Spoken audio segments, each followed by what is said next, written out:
So దీని యొక్క స్టోరీలో ఓసీ బీసీలకు సంబంధించినటువంటి స్టూడెంట్స్ ఉన్నారో వాళ్ళకి సంబంధించి ఒక పర్టికులర్ అమౌంట్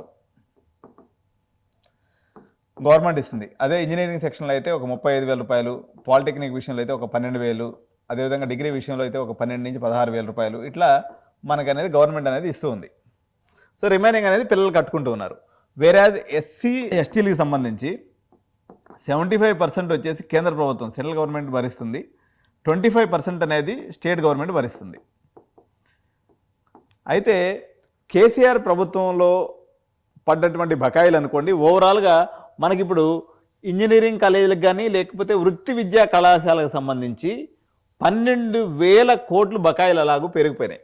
రేవంత్ రెడ్డి గారు ఉన్నత విద్యాశాఖ మంత్రి అయిన తర్వాత జవహర్లాల్ నెహ్రూ టెక్నాలజికల్ యూనివర్సిటీ కూకట్పల్లిలో JNTUHలో ఒక మీటింగ్ కండక్ట్ చేసి, ఆ మీటింగ్లో ఆయన చెప్పినటువంటి విషయం వచ్చేసి, సో నేనేదో ఒక సెటిల్మెంట్ అయితే చేస్తాను దీనికి సంబంధించినటువంటి ఒక వాగ్దానం అనేది చేయడం జరిగింది.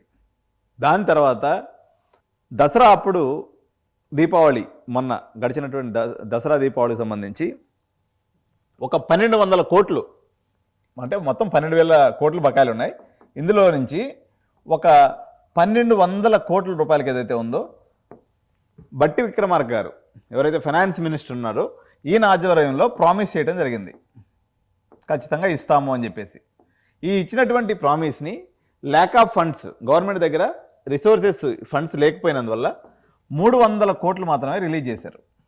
సో రేవంత్ రెడ్డి ప్రభుత్వం వచ్చిన తర్వాత, ఉన్నత విద్యాశాఖ మంత్రి గారు రేవంత్ రెడ్డి ఉన్నప్పుడు ఈ 300 కోట్లకు మించి ఇంతవరకు రిలీజ్ అవ్వలేదన్నమాట.